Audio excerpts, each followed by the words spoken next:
Bonjour et bienvenue dans ce nouvel épisode un peu spontané. Aujourd'hui, j'avais envie de vous parler d'abondance et de notre droit à l'abondance. Et si je tenais à faire cette vidéo et ce podcast aujourd'hui, c'est simplement parce que je me suis rendu compte qu'à la notion d'abondance, on y associe beaucoup de choses qui ne sont pas forcément de l'abondance.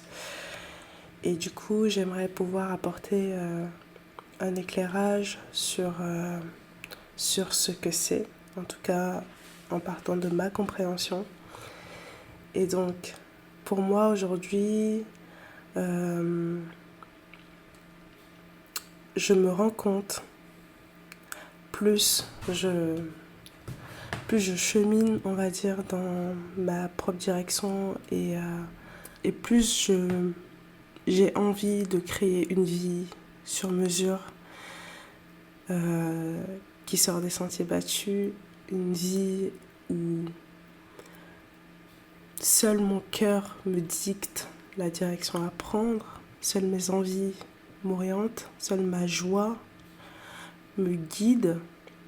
Je me rends compte que de plus en plus j'ai cette envie profonde et parfois même ce besoin de renouer à quelque chose, on va dire, de plus abondant, de moins limité. De moins limité, que ce soit intérieurement, mais aussi dans l'expression matérielle de ce que je souhaite le plus profondément. Et donc, je me suis rendu compte que sur ce chemin, lorsqu'on décide de s'écouter, de mettre en forme les idées, intuitions, inspirations qui nous viennent d'un plan plus élevé, on peut très rapidement s'apercevoir qu'on est parfois confronté à notre manque, au manque qui subsiste à l'intérieur de nous et qui ne nous permet pas finalement de voir la richesse et de nous nourrir d'une richesse finalement qui est omniprésente. Et j'aime beaucoup prendre la nature comme référent et lorsque je prends la nature comme référent, je me rends compte que la pauvreté ou le manque n'est pas quelque chose qui existe dans la nature et finalement c'est un concept qui n'a de sens que chez l'humain. Et en général d'ailleurs, la plupart des personnes avec lesquelles j'ai pu échanger dans ce sens et qui finalement avaient une profonde envie de suivre leur chemin et de s'écouter, de matérialiser des choses un peu différentes, c'est que très souvent elles se retrouvent bloquées, freinées parce qu'elles n'ont pas de visibilité sur l'avenir et sur comment finalement remplir leurs besoins de sécurité. Et donc forcément, qui dit abondance dit besoin de sécurité derrière. Et aujourd'hui, j'aimerais vous partager le fait que finalement, la sécurité n'est pas quelque chose qu'on peut atteindre à l'extérieur. Parce que même si aujourd'hui on est dans une société qui fait tout pour nous forcer à aller dans une certaine direction et justement en nous promettant une sécurité, la plupart du temps financière, affective aussi, on se rend compte que cette sécurité, ce qu'elle finit par faire, c'est par nous limiter intérieurement. Et parfois, on se retrouve dans des situations où certes, on a réussi à se créer une certaine sécurité, on a réussi à s'intégrer dans un groupe, et pourtant, on se sent profondément seul, on se sent profondément vide, on se sent complètement dépossédé en fait d'une richesse qui pourtant est omniprésente dans la nature. Et donc le premier point que j'aimerais aborder ici, c'est que finalement la notion la notion d'abondance, comme un peu tout dans cette vie, dans cette nature, est quelque chose qui est soumis aussi à des cycles. Et quand je parle de cycle, je parle de cycle de vie et de mort. On est soumis en fait à cette loi de l'univers, en tout cas dans cette réalité. C'est quelque chose de réel, la mort, même si sur un certain plan et d'un certain point de vue, ce n'est qu'une transformation. La mort est quand même réelle. Et ces cycles de vie ou de mort font que même lorsqu'on parle d'abondance, il arrive des périodes dans notre vie où l'abondance peut sembler disparaître, peut sembler ne plus exister. Comme dans la nature, en Occident, nous sommes soumis par exemple à 4 saisons, dont 2 vraies saisons et 2 saisons finalement qui ne sont que des transitions. Donc je pense bien au printemps et à l'automne qui ne sont que qui ne sont que des saisons de transition.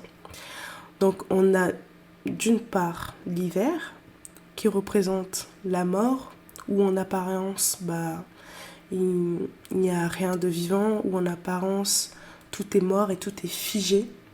Et on a l'été qui représente la vie dans son expression et la floraison.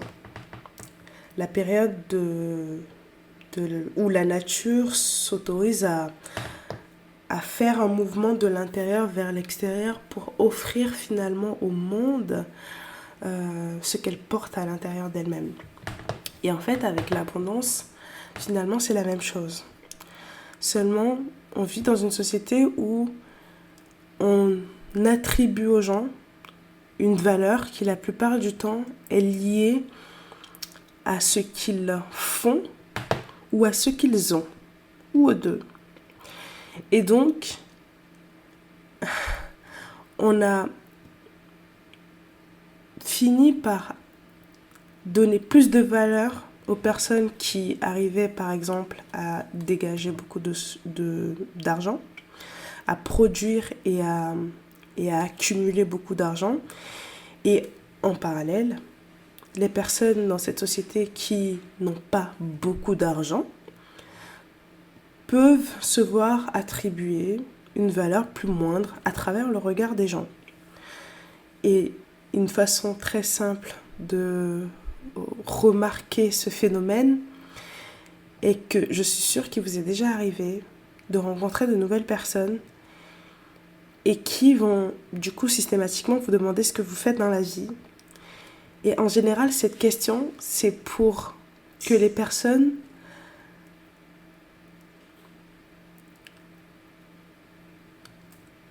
vous collent une étiquette.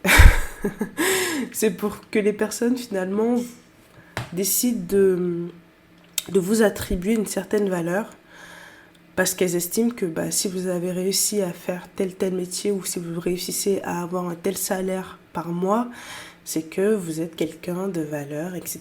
Et donc quelqu'un avec qui peut-être il serait positif pour elles, donc pour ces personnes-là, de vous avoir dans leur vie. Et donc, un petit peu bêtement, on a commencé finalement à attribuer une valeur aux gens qui est basée finalement sur leur capacité à produire, donc à faire, ou leur capacité à avoir et à accumuler des choses. Et donc en partant de ce principe, on se rend compte que lorsqu'en apparence l'être humain ne possède pas beaucoup de choses ou qu'il ne fait pas beaucoup de choses, il peut très rapidement être catalogué, être rejeté, ou en tout cas se sentir rejeté, parce que finalement les regards que les gens extérieurs à nous posent sur nous, je vais parler de nous parce que forcément tout ce que j'exprime ici est complètement inspiré de ma propre vie et de mes propres expériences. Et donc pour parler plus directement de moi, je me suis aperçue que depuis que je me suis engagée sur un chemin d'écoute de moi-même, et donc de ne plus être constamment dans un système de productivité, de vouloir constamment produire quelque chose, et d'être plus dans un système où je m'écoute intérieurement et j'essaye finalement de faire de la place et de laisser mes aspirations intérieures me montrer le chemin et donc ne pas faire des trucs, des choses préétablies. Je me suis aperçue à quel point finalement le regard que les gens portent sur moi pouvait être différent et pouvait me renvoyer par moments une certaine valeur amoindrie. Et si aujourd'hui j'ai décidé de réaliser cet épisode, c'est simplement parce que, au fond, l'abondance est quelque chose qui est aussi soumis à des cycles de vie et de mort. C'est-à-dire que comme tout, il arrive des moments où l'être humain se verra dépouillé de tout ce qu'il possède par la vie. Et ce dépouillement est une étape essentielle dans sa propre évolution. Parce que l'hiver a un sens dans la nature. L'hiver, c'est la période qui nous permet de revenir à nous et de nous réaligner sur justement des envies du cœur, des envies directement liées à la source de toute vie, qui cherche continuellement à se recréer dans sa propre création. Et donc l'hiver est, en tout cas dans cette matière, dans cette dimension où nous vivons, l'hiver est la période qui nous permet de réépouser cette créativité intérieure qui cherche à se manifester à l'extérieur. L'hiver, c'est le moment qui nous permet, dans notre vie, de nous reconnecter à l'essentiel. Parce que souvent, on vit dans des sociétés, justement, où il existe des envies et des désirs communs, communément teintés par tout le monde, communément conditionnés, et qui finalement sont élevés au rang d'idéal, la plupart du temps. Et donc, l'humain, parfois conditionné, se met en quête d'une perfection que la société lui a dictée. Et donc, ces moments d'hiver dans nos vies sont essentiels pour parfois nous montrer que l'essentiel, les choses essentielles de la vie, telles que l'amour, telles que la joie, telles que le fait d'être libre de créer, telles que la plénitude, telles que la paix, telles que l'abondance, sont des choses finalement qui ne peuvent pas être créées à l'extérieur, mais qui partent de l'intérieur. Et donc l'hiver, c'est une espèce de terre où lorsqu'on a fini en fait d'enlever, je vais prendre la métaphore de l'arbre qui me parle énormément. L'hiver arrivé, qu'est-ce qui se passe? L'arbre perd ses feuilles et on se rend compte que ce n'est bien que les feuilles rendent beau un arbre ou ces fruits qu'il donne lui donnent de la valeur aux yeux de l'humain, parce que je pense que c'est typiquement l'humain qui a ce regard-là sur la nature. Même quand l'hiver arrive et que l'arbre perd ses feuilles et tout ce qui le rend beau et le remplit de l'extérieur, ce qui se passe, c'est qu'il revient à l'intérieur. Et lorsqu'il revient à l'intérieur, il prend un temps, premièrement, pour se reposer. Pour se poser sur l'essence de la vie. pour se reconnecter à la direction que souhaite prendre la vie. Et donc, cette phase est vraiment essentielle dans tout processus de création. Et même si aujourd'hui, on nous fait croire que finalement, ces moments de dépouillement et de pauvreté, puisque la société appelle ces moments de la pauvreté, de manque, même si ces moments en apparence sont des périodes où il ne se passe pas grand-chose à l'extérieur, c'est de ces terrains-là finalement que tout peut germer. Et c'est à partir de là, en fait, de ces périodes-là, que vous avez la capacité de semer une graine. Et c'est là qu'on s'aperçoit que du coup, on est dans une société où l'été de nos vies est hautement mis en valeur, où tout le monde a envie de donner des fruits, tout le monde a envie de récolter des fruits, sans jamais travailler la terre, retourner la terre, enlever les mauvaises herbes, sans une préparation en fait. Et l'hiver, c'est vraiment la période qui nous permet de nous aligner intérieurement, de nous câbler en fait sur des aspirations profondes qui vont dans le sens de la création universelle, qui vont dans le sens qui rentrent en fait dans l'harmonie divine, dans l'harmonie universelle, qui fait que même si on est des milliards d'êtres sur cette planète, chaque espèce et chaque être a finalement sa place et a une fonction bien établie.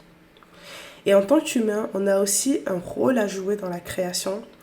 Et c'est pour ça qu'il est essentiel finalement de s'accorder des temps ou de bien rentrer dans ces périodes-là, parce que ces cycles-là, finalement, ce n'est pas toujours nous qui les décidons sur un plan conscient, on va dire, sur un plan déjà matérialisé. C'est des choses qui se décident en fait sur d'autres plans. C'est nous qui les décidons, mais sur des plans plus élevés de notre propre être en fait. Et donc, lorsque on s'écoute, lorsqu'on apprend à s'écouter, lorsque les cycles bougent et changent, on les sent venir. Et là, cette vidéo, cet épisode, cet enregistrement, c'est vraiment profondément pour vous inviter à développer l'écoute de soi et à vous autoriser à vivre ces hivers qui sont mal vus par la société, certes, et qui peut-être parfois pourront vous donner l'impression de ne plus exister. Et en soi, je pense que on vit quelque chose dans ces moments-là où vraiment on n'existe plus. Mais la part de nous qui n'existe plus finalement, c'est peut-être la part qui n'est pas éternelle en nous. Et donc c'est complètement ok, c'est complètement à sa place en fait de s'accorder aussi de vivre ces moments où on se sent mourir aux yeux des autres parce qu'on ne rentre plus parce qu'on ne peut plus rentrer dans un cadre, parce qu'on ne peut plus rentrer dans une boîte toute fermée, toute contrôlée, toute ajustée. Et c'est ok en fait de ne plus dans ces moments-là exister à travers le regard des gens. Je suis consciente que le regard des personnes qui nous entourent est vraiment un regard qui peut nous porter ou qui peut au contraire complètement nous plomber. Mais dans nos hivers, même quand en apparence l'abondance n'est pas là, et où que ce soit financièrement, parce que quand on parle d'abondance aussi, parfois la notion d'argent est présente, dans ces moments-là où financièrement c'est complètement la galère, c'est ok en fait de vivre ces moments-là où on n'a pas beaucoup d'argent, où on n'a pas beaucoup de biens matériels, où on ne peut pas s'offrir tout un tas de choses qui nous sont miroitées comme des choses qui vont nous permettre d'avoir le bonheur. Parce que clairement, dans cette société, on nous vend que plus on a, plus on consomme finalement, et plus on peut se remplir de l'intérieur. Et donc, c'est complètement ok en fait de se retrouver dans des situations où on n'a pas l'argent, où on n'a pas de l'argent, où l'argent en tout cas n'est pas manifesté dans notre vie, et où donc en apparence on vit ce que l'humain appelle la pauvreté. Prenez conscience que ces moments-là finalement ce sont des moments de grande richesse qui vous donnent la possibilité de reconnecter à des ressources intérieures illimitées. Parce que justement, ces hivers sont des périodes qui nous poussent à aller chercher à l'intérieur des choses qui ne peuvent pas mourir avec le temps. Des choses qui sont éternelles. Et cette éternité, aujourd'hui pour moi, à mon sens, c'est la vraie richesse. Et donc, dans ces cycles de mort et de vie, de l'abondance, il y a l'été qui arrive. Et l'été, c'est une période qui nous demande finalement à manifester et à offrir comme ça, d'un mouvement de l'intérieur vers l'extérieur, au monde, justement, ces ressources et ces inspirations, ces idées, cette essence alignée avec la source, de pouvoir l'offrir comme ça au monde et de pouvoir matérialiser finalement le divin dans la matière. Et pour moi, c'est le seul moyen d'incarner sa lumière. Parce que je parle beaucoup d'incarner sa lumière, mais ce n'est rien d'autre finalement que de laisser la place au divin en nous, de se matérialiser dans cette vie. Et donc, la richesse, même dans ces moments, dans ces étés où on est appelé à offrir au monde justement cette lumière, ce n'est pas dans l'avoir, ce n'est pas non plus dans le faire, c'est constamment dans la justesse de ce que l'on est. Donc c'est dans la justesse d'offrir en fait, de s'offrir au monde sans attente, sans but, mais avec l'intention finalement de continuer à se savourer, de continuer à s'apprendre, de continuer à s'écouter, tout en matérialisant, tout en donnant forme au divin à l'intérieur de nous, mais dans la matière. Et pour moi, c'est vraiment le sens de l'abondance. Et cette abondance, finalement, elle n'est possible que dans l'instant. Elle n'est possible, finalement, qu'à partir du moment où on décide, on fait le choix de s'écouter, de se donner de l'amour, de se donner du crédit, de s'accorder du crédit et de reprendre confiance en notre capacité à canaliser le divin. À canaliser le divin. Parce qu'en fait, on est tous des particules de lumière, on est tous des particules de Dieu. Et pour la plupart, nous vivons dans des sociétés, dans des environnements qui nous polluent sans cesse et qui ne nous permettent plus de connecter avec cette source à l'intérieur, qui ne nous permettent plus de réaliser et de voir que cette lumière, que cet amour et que tout ce qu'on recherche à l'extérieur par l'approbation des gens, que tout ce qu'on fait pour continuer d'exister au regard du monde, tout ce qu'on fait et tout ce qu'on cherche est déjà en nous, est déjà là en fait. Et cette abondance ne peut se vivre que dans l'instant. Et ce qui est encore très parlant, c'est de voir à quel point finalement, pour beaucoup de personnes, l'abondance, c'est peut-être avoir beaucoup d'argent. Et pourtant, même quand elles arrivent à manifester énormément d'argent, elles se rendent compte qu'il y a un vide qui subsiste et qu'il y a toujours un manque. Et donc, il est simple de voir que on ne peut pas faire l'expérience de l'abondance si on fait à la fois l'expérience du manque. Et que l'abondance se situe peut-être ailleurs dans ce qu'on possède, ailleurs dans ce qu'on fait. L'abondance est peut-être sur un plan plus profond, dans le plan de l'être. Et donc, voilà, aujourd'hui c'était le partage que j'avais envie de vous faire. C'est de vous rappeler que finalement,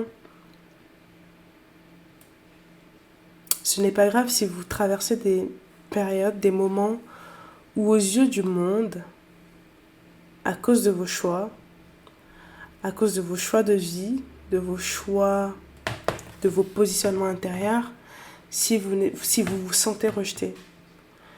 C'est pour vous dire que c'est une période qui finit par passer parce que en fait, finalement, vous ne pouvez pas attendre des gens qu'ils vous donnent ce que eux-mêmes n'ont pas. Et que finalement, si vous attendez d'avoir quelque chose, que ce soit de l'amour, de l'estime, du soutien, de la compréhension, ce sont des choses que vous devez de vous offrir à vous-même. Et c'est le seul moyen de les avoir.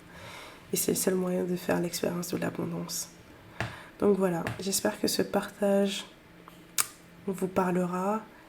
Et je vous retrouve dans un prochain partage. Et si ce moment vous a parlé, n'hésitez pas à le partager, à laisser un commentaire, à faire un retour, peu importe, c'est des choses qui aident l'algorithme à diffuser le message. Et si c'est quelque chose qui vous a parlé, qui vous a fait du bien, peut-être qu'il fera du bien à quelqu'un d'autre. Et ça ne se fait pas seul. Donc voilà, merci de m'avoir écouté et à très bientôt.